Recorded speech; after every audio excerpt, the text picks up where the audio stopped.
Halo, saya Abdul Qadir Jailani. Saya Adi Saputra. Saya Benar Pujo Wicaksono. Saya Matila Yusrin Kurman. Saya Edi Gumelar. Dan saya Teresa Dewi Pandawa.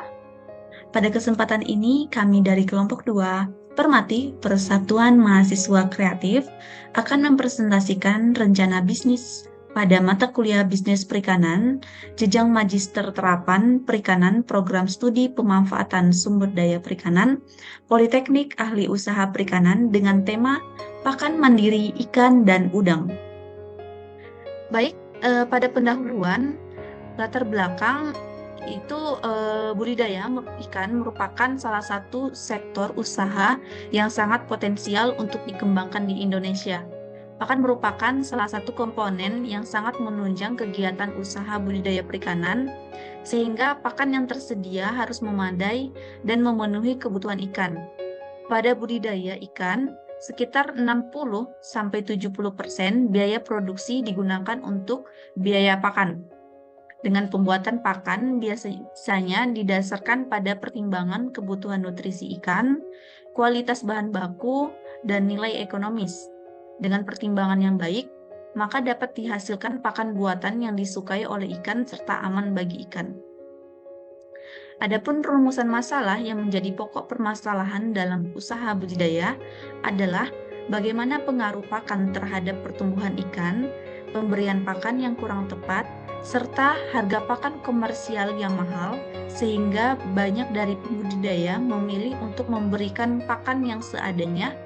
Hal ini dapat mengancam dunia usaha budidaya perikanan. Kemudian, tujuan dari perencanaan bisnis yang akan kami lakukan ini, yang pertama, mampu mengidentifikasikan komposisi pakan yang tepat untuk pertumbuhan ikan budidaya.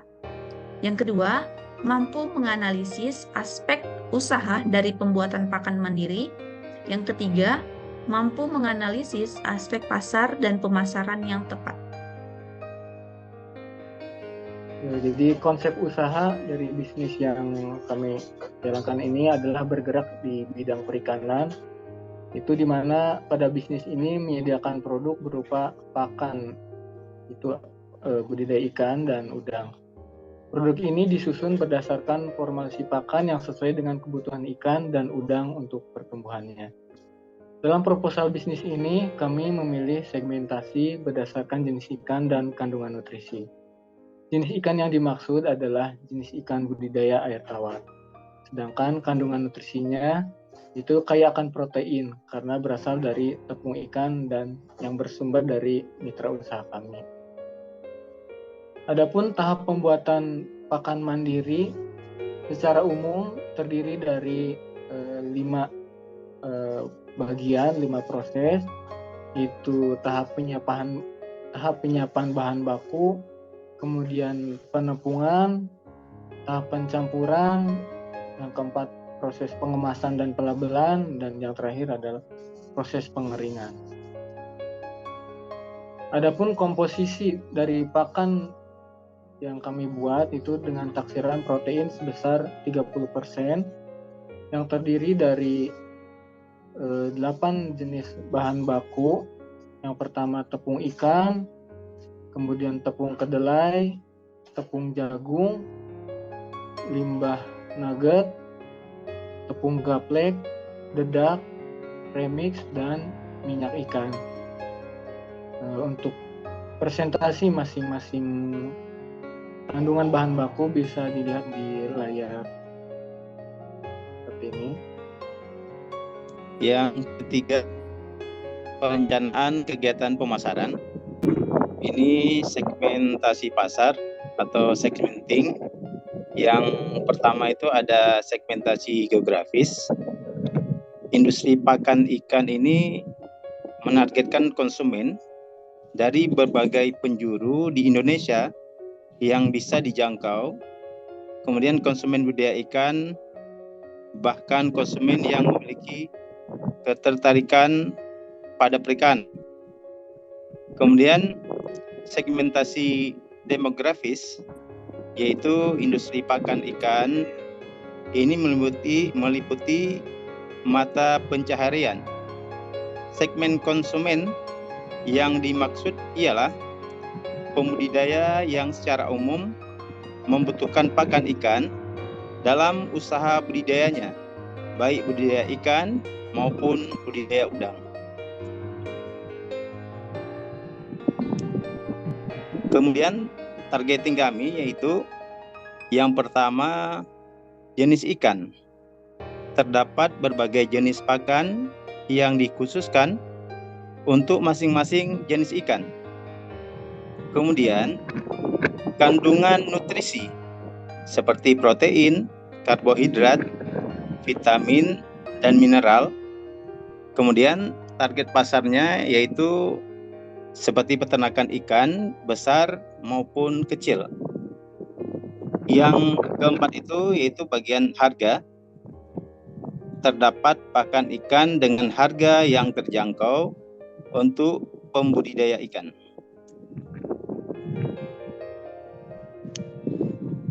Kemudian positioning yang pertama fokus pada kualitas produk, kemudian menawarkan pilihan yang beragam, yang selanjutnya memberikan informasi yang jelas dan lengkap, kemudian menjalin hubungan yang baik dengan konsumen, dan memperluas jangkauan pasar. Dan brandingnya, yang pertama nilai atau keunggulan produk, kemudian logo dan kemasan yang menarik, kemudian media sosial, kolaborasi atau mitra, selanjutnya sertifikat dan akreditas, dan layanan. Baik, di sini juga kami akan memperkenalkan logo dan juga produk dari perusahaan kami. Nama perusahaan kami yakni perusahaan Permatif yang dimulai dari sekelompok mahasiswa yang menciptakan suatu brand untuk dikembangkan, sehingga terciptalah perusahaan kami yang disingkat Permatif, yang artinya Persatuan Mahasiswa Kreatif. Kemudian menyangkut gambar ikan dan juga udang ini, di sini kami ingin menyampaikan bahwa lambang di sini mengartikan bahwa setiap orang yang melihat logo perusahaan akan langsung terkesan dan juga paham bahwa perusahaan kami ini bergerak di bidang perikanan dan juga ikan atau udang sebagai bagian dari produk perikanan yang kami hasilkan, yaitu pakan ikan dan juga udang. Kemudian warna biru pada gambar ini memiliki arti bahwa kami dapat dipercaya dan juga bertanggung jawab, serta tujuan dari perusahaan kami ini untuk menciptakan suatu produk yang dapat diterima oleh konsumen, serta dapat digunakan dalam kegiatan budidaya, khususnya untuk para pembudidaya, serta sebagai produk yang dapat dihasilkan dan juga dapat dipertanggungjawabkan dengan mutu yang terjamin.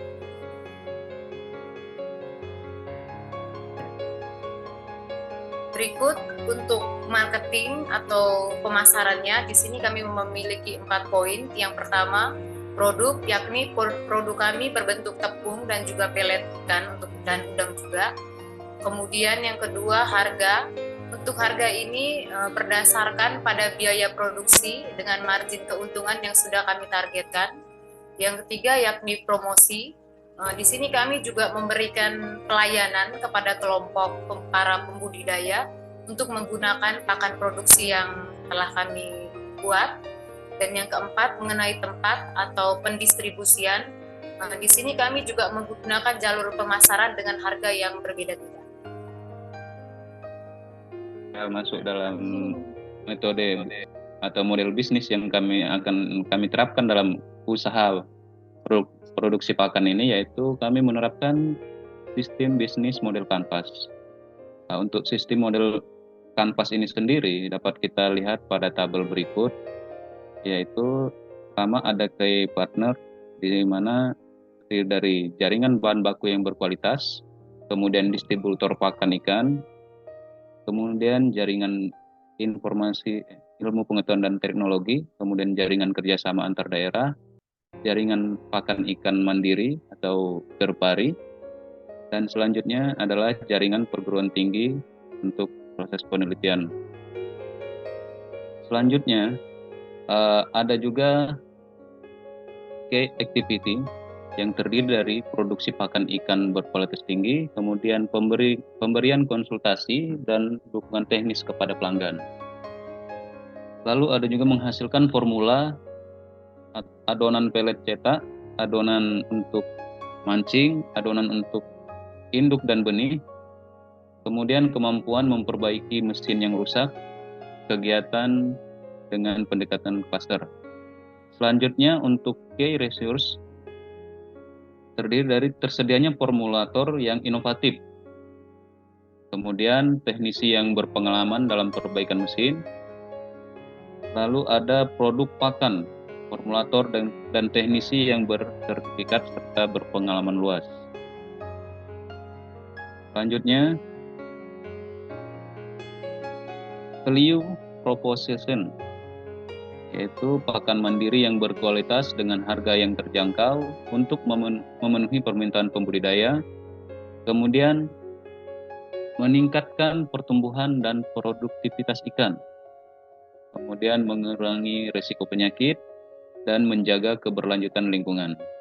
Untuk customer relationship-nya yaitu memberikan jaminan kualitas produk pakan, kemudian layanan antar bagi langganan, kemudian percontohan atau demplot pakan ikan. Untuk channel sendiri terdiri dari penyaluran melalui organisasi forum pakan atau melalui kelompok binaan, dan juga promosi melalui agen pakan ikan. Selanjutnya untuk customer segment, di sini pembudidaya lokal dan daerah dan luar daerah yang membutuhkan pakan ikan mandiri berkualitas dengan harga yang murah. Sedangkan untuk cost structure, yaitu biaya produksi pakan yang kompetitif, mampu bersaing, kemudian biaya lain, perbaikan mesin dan promosi, kemudian ada biaya produksi pakan ikan, lalu ada biaya bahan baku, kemudian biaya transportasi dan distribusi, dan biaya konsultasi dan dukungan teknis. Stream yang terdiri dari hasil pembayaran dari konsumen, bantuan program pemerintah pusat dan daerah, kemudian iuran anggota atau membership, kemudian pembayaran tunai dari pakan cetak, pakan formula, dan pakan umpan pancing. Dan yang terakhir yaitu penerimaan dari jasa perbaikan mesin, jasa pelatihan, dan jasa formula. Formatif ini yang paling krusial adalah analisa usaha, di mana karakteristik dari usaha pabrik pakan ikan ini cukup bisa menguntungkan, bisa juga merugikan. Jadi kita perlu analisa yang cukup bagus. Penghitungan kelayakan investasi sesuai dengan metodologi yang biasa digunakan adalah dengan NPV IRR sesuai dengan Kasmir 2013. Nah, penghitungan kriteria tersebut tanpa memperhitungkan berbagai ketidakpastian risiko yang dihadapi oleh pelaku usaha. Kemudian secara umum biaya operasional dari suatu usaha pakan yaitu biaya tetap dan variabel. Di sini kita bisa lihat bahwa ada lahan, bangunan, mesin, dan alat pengering dryer. Hal ini cukup membutuhkan porsi investasi yang besar sebesar 46% dari total investasi. Kemudian totalnya adalah sebesar 350 juta rupiah. Ini kita asumsikan bahwa usaha yang kita lakukan dari nol, dan produksi tahun depan baru kita mulai untuk produksinya. Next, berapa kebutuhan bahan baku per hari bisa kita lihat karena keunggulan kita adalah protein cukup tinggi, sehingga kebutuhan tepung ikan, tepung kedelai, tepung jagung, limbah nugget dari lokal, tepung gape, dedak, premix, dan minyak ikan menjadi salah satu kombinasi yang dibutuhkan untuk pembuatan pakan ini, di mana kita mentargetkan produksi 350 kg per hari dan kira-kira memerlukan biaya sebesar 1.812.375,25. Biaya operasional untuk kebutuhan operasional dari mesin maupun kebutuhan dari pabrik, kita membutuhkan 4 jenis bahan baku, yaitu solar, listrik. Untuk solar kurang lebih 30 liter per hari, kemudian listrik kalau dikonversikan kWh per hari adalah 0,18, kemudian LPG rata-rata 1 tabung estimasinya, kemudian karung adalah 7 karung per hari, sehingga total biaya per hari untuk kebutuhan pembantu per hari adalah Rp404.995,7. Next. Kemudian kita asumsikan untuk kebutuhan tenaga kerja, yaitu upah produksi dan gaji manajer produksi, di mana kita asumsikan kita membiayai upah itu per kilogramnya, yaitu dengan harga Rp200. Jadi ketika volume 350 per hari kita mengeluarkan biaya sebesar Rp70.000, dan untuk gaji manajer produksi kita asumsikan 2.500.000 orang per bulan. Jadi hanya 1 orang aja. Ini adalah untuk kebutuhan rata-rata tenaga kerja usahanya. Next. Kemudian karena produksi pakan ikan itu ada ketidakpastian atau kontinuitas, kita membuat asumsi resiko usaha pakan ikan, di mana batas bawahnya adalah kontinuitas 50%, range bawah, dan batas atas adalah 75%. Kemudian untuk kapasitas produksi, range bawahnya 35% dan batas atasnya adalah 83%, dan kelancaran pembayaran kita asumsikan adalah 100%, di mana kapasitas produksi dari terpasang yaitu rata-rata 575 kg per produksi untuk produksi maksimalnya. Next. Hasil simulasi analisa risiko usaha pakan ikan, kita asumsikan selama 5 tahun, yaitu T0 mulainya usaha, T1 tahun pertama, tahun kedua, dan tahun keempat, dengan komponen harga ada 8, yaitu nomor 1 adalah harga per kilo pakannya. Kita mulai harga awal adalah 7.500, di mana di sini untuk bisa daya saing dengan kompetitor kita, sehingga dan kemampuan dari pembudidaya untuk membeli pakan kita. Jadi kita patok harga awal yaitu 7.500. Kemudian kontinuitas kapasitasnya adalah 50/83 untuk T0-nya, dan produktivitasnya karena baru awal jadi kita masih 35%. Kemudian dalam 1 tahun kurang lebih 192 hari untuk jam kerja yang dilakukan, dan produksinya 461 hari, dan kelancaran pembayaran 100%, sehingga margin yang dihasilkan 99,56%. Namun NPV masih negatif karena di awal adalah biaya investasi untuk lahan dan beberapa mesin masih cukup besar. Kita bisa memulai keuntungan di tahun 1, yaitu NPV kita bisa melihat 0,42%, di mana